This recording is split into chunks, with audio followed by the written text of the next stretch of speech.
Good morning. हम अभी D mart आए हुए हैं, पर मैं मार्केट में नहीं गई हूँ, अंदर नहीं गई हूँ। मैंने लिस्ट बना के दे दी भाई, यहीं से बैठे बैठे सिद्धार्थ को और इनको। मैं बात ये कर रही हूँ कि जिसकी अच्छी तैयारी हो उसी को, मैं बात ये कर रही हूँ जिसकी अच्छी तैयारी हो उसी को फॉर्म भरना चाहिए मेरे ख्याल से। और मैं आपको मॉडल पेपर भी बना के दे दूँगी। और कैसे चल रही है आपकी MPPSC UPSC की तैयारी, कैसे चल रही है आप बताना फिर। मैं लाइव आना शुरू करने की कोई कोशिश करती हूँ, पर हम जयपुर से यहाँ शिफ्ट हुए तब से हमारा घर ढंग से जमा नहीं है, तो 2-2 3-3 घंटे मेरे को घर अरेंज करने के लिए निकल जाते हैं। कल भी और लगाने वाला आया था लिफ्ट इसमें फ्लैट में, तो मैंने नीचे गार्ड को बोल रखा मेरे को डोरियाँ लगवानी है ऐसा वैसा। तो कल वो गार्ड आया था बताने की इनके यहाँ पे ऐसे ऐसे कीलियाँ ठोकनी, कपड़े ठोकने की लगवानी, ऐसी बात चलती 2-3 घंटे टूट गए मेरे।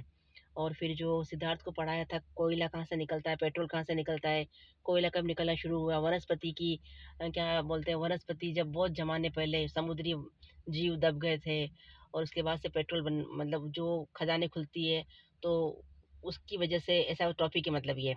और कोयले, बड़े बड़े जंगल दब गए थे मिट्टी में, उसके बाद से वो जो जंगल दबे और जो लकड़ियाँ दबी उससे कोयला बना, है ना। तो इस टॉपिक पे इनको कोचिंग में पढ़ाया था, इसका मैं बड़ा लेक्चर बनाने वाली थी, पर कल टाइम ही नहीं मिला मेरे को। और तैयारी आप अच्छी से करो। ट्रायल में एग्ज़ाम देने मत जाना, मेरा तो ये मानना है। ट्राई करते हैं इस बार नहीं तो अगली बार आ जाएगा, फिर डीमोटिवेट हो जाओगे आप, अरे बहुत एग्ज़ाम टफ है, अरे ऐसा है। अगर ट्राई करना है तो आप घर ही बैठ करके शीट भर लेना, ये कर लेना। और एक एक पल को बचाओगे आप, अपने एक एक मिनट का ध्यान रखोगे। और सोने का, किसी से बात करो तो भी कम बात करो। इधर उधर धूप में भी बैठे हो, गार्डन में भी घूम रहे हो, तो किताब हाथ में रखो और रिवीजन करते रहो, ओल्ड पेपर का रिवीजन करते रहो। तो अगर ये जो महीने 2 महीने, 2-4 महीने हैं, वो भी आपको 2-4 साल के बराबर लगेंगे। और अगर 2-4 साल तक भी आप एग्ज़ाम की तैयारी करते रहे और टाइम पे ध्यान नहीं दिया, तो आपका टाइम बिल्कुल आपको साथ नहीं देगा। ये 4 महीने का टाइम, गाइस, ये 4 महीने का टाइम आप 4 साल के टाइम की तरह यूज कर सकते हो। कैसे? जहाँ भी बैठो किताब हाथ में लेके बैठो, जहाँ भी रखो तो मोबाइल हाथ में रखो, मोबाइल से पढ़ना शुरू कर दो। ओल्ड पेपर और मॉडल पेपर ये पढ़ना शुरू कर दो, ट्रेन में, बस में, सफ़र में पढ़ते रहो।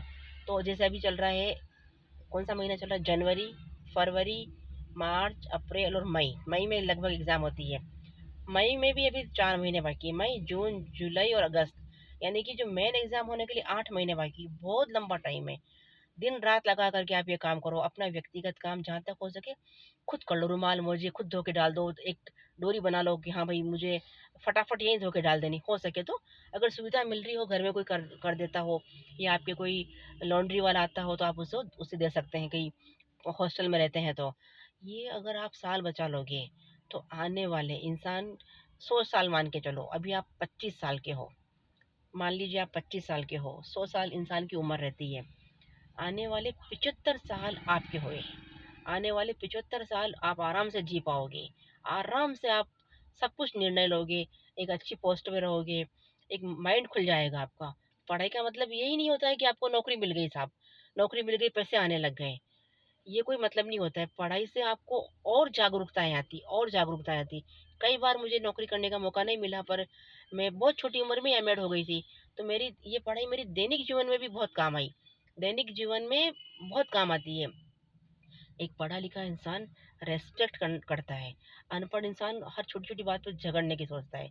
आप आपकी आदत बन जाएगी दूसरों को रेस्पेक्ट देने की, दूसरों का टाइम नहीं खाने की। उसको याद है कि मैं किसी का टाइम बेवजह नहीं खाऊं, बेवजह किसी को रोकूं नहीं, उलझ सुलझ वाले सवाल नहीं करूं, क्योंकि मेरे आज आधे घंटे की वैल्यू कितनी है। अगर मेरे आधे घंटे की वैल्यू इतनी है, पढ़ा लिखा इंसान सोचता है, तो सामने वाला मजदूर है उसकी भी तो कोई आधे घंटे की वैल्यू है। तो वो किसी को भी बेवजह आधे घंटे 1 घंटे टाइम खराब नहीं करेगा। दैनिक जीवन में भी पढ़ाई काम आती है।